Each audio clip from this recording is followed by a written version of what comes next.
Hello, I'm Dr. Rekha Rajendra Kumar, gynecologist and IVF specialist from Chandana Hospital, speaking to you on certain facts about endometriosis. What is endometriosis? It is an enigmatic disease. It's a disease full of confusion, full of doubts. According to Sir Henry William Osler, endometriosis is a disease. He states that his definition is, if you know endometriosis, you know gynecology. So you can imagine how problematic or full of confusion this disease is. Anyway, statistics wise, it's not a very rare disease. It is known to happen more in the reproductive age group. Worldwide, the statistics, if you consider women of all age group, it's 1 in 10. But definitely the rate or the incidence increases about 4 to 5 folds if the woman is suffering from infertility, or the other way around to say is, among the infertile women, around 30 to 40% are suffering from endometriosis. Okay, so that is the statistics. Coming to what causes endometriosis.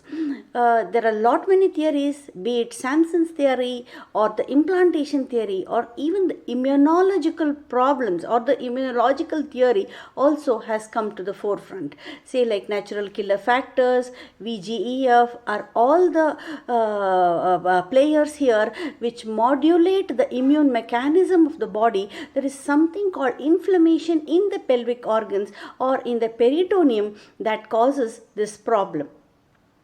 And in endometriosis, what are the symptoms? The patient complains of a lot many symptoms, what we say as D, starting from D, like dysmenorrhea, it may be dyspareunia, usually it's a deep dyspareunia, dyschezia, some people may have dysmenorrhea, it's a very common symptom rather, or dysuria, or even sometimes the patient has got deep endometriotic nodules, and these are all the different problems they suffer from, and these are the symptoms which are pathognomonic of endometriosis.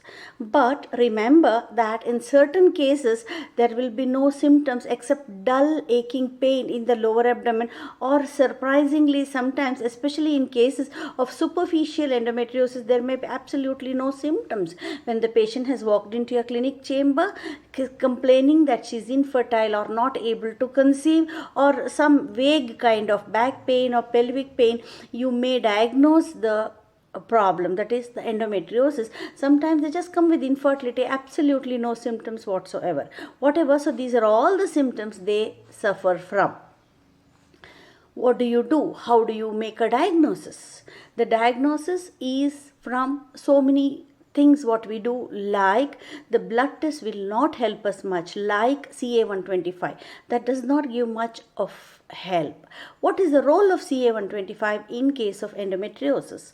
CA125 is more for the prognosis factor. Like the patient had endometriosis, her CA125 was around 50, and you have done some surgery or given treatment and check later it has fallen to 20.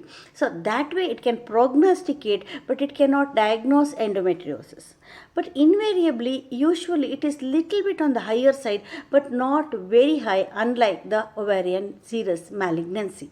It's somewhere around 100 or little less than 100. So that is the CA125 value. So the diagnostic mode is the CA125 does not help. What else will you do? We do the ultrasound scan of the abdomen. The early endometriosis or the not space occupying kind of endometriosis are not detected. Example, what we call a salt and pepper fashion, or a superficially occupying endometriosis, small puckerings or the small blackish dots on the endometriosis. These are not diagnosed by ultrasound.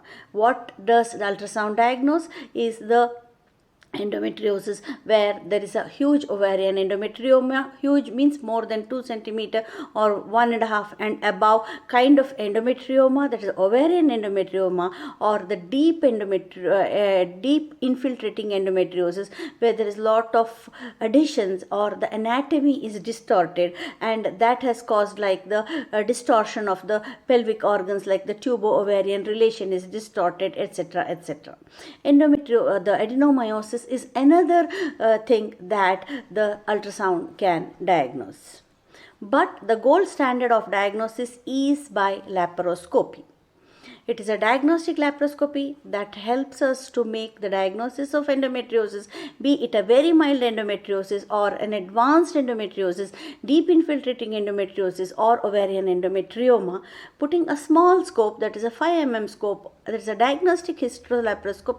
The diagnostic laparoscopy will tell us we have to check all the nooks and corners, the ovarian folds, the pouch of Douglas, the anterior fold, even small hidden spots of endometriosis may be there, like a mild endometriosis. And once we have put the laparoscope, we have to make a complete diagnosis and make sure that the endometriosis is there or not there. So these are all the different kinds of investigations, and most of the time these investigations do suffice in these women. In case of adolescent girls, if there is endometriosis, the diagnostic laparoscopy, is not necessary.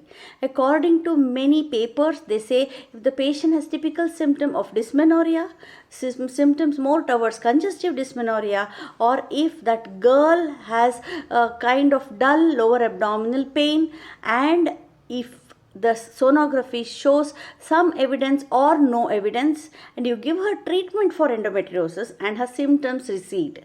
So with this combination, if the symptoms have come down with your treatment, having the diagnosis of endometriosis in mind, and you have given her some treatment for endometriosis and her symptoms have come down to a very great extent, that is more than enough, and there is you should not or you need not do the diagnostic laparoscopy in young girls. What do you do in patients who come with infertility?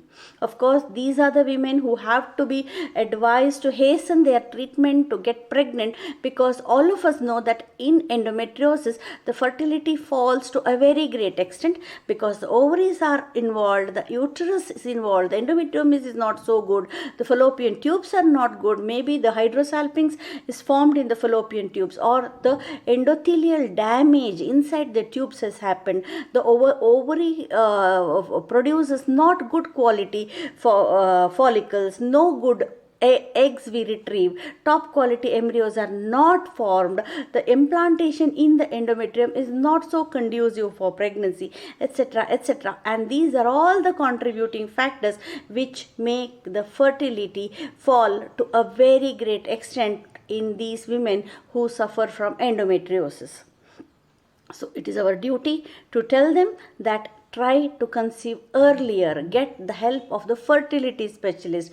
Let them decide for you whether you need IUI, that is an early kind of treatment. Does that suffice? That depends upon her parameters, like how her profile is, fertility profile is. Or if it is an advanced case of endometriosis, or AMH is much less, or the male factor is also involved, these are the women where the additional treatment or a higher end treatment like in vitro fertilization or ICSI is needed. But however, make sure that she conceives, because the infertility with endometriosis is not a very good or a healthy combination. Coming to women who have completed their family, not bothered about their fertility anymore, still they also can suffer from endometriosis. There are a lot different kinds of treatment in these women, like oral contraceptive pills, starting from painkillers itself. If her symptoms are just mild dysmenorrhea, which stays only for one day, morning till evening, just small painkillers would suffice, like NSAIDs.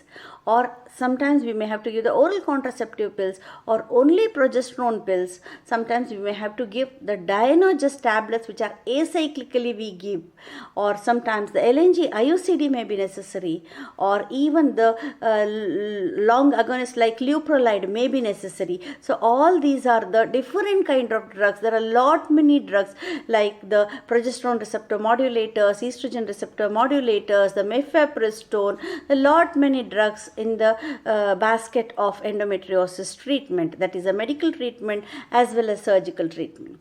Surgical treatment is usually indicated where there is an ovarian endometrioma or symptoms, her pain is too much, say like cases of deep infiltrating endometriosis. There is a pelvic nodule, there is a rectal nodule where that needs shaving. So these are the cases which need surgical intervention. There are other methods of treatment under surgical intervention. In the sense, one is laparoscopy, where the endometriotic cyst is removed, or sometimes even smaller operations like ablation or incision and drainage, sclerotherapy. These are also indicated under surgical treatment. But these are not the very popular, so the cyst removal is the operation, and that is the best operation when you consider laparoscopy and when you consider she is a candidate for laparoscopy. So diagnose endometriosis early, treat endometriosis early, mainly concentrate on her two things. One is her symptoms, especially the pain. Two, concentrate on her fertility and make sure that she is relieved of her symptoms and do the best for her and at the earliest. Thank you.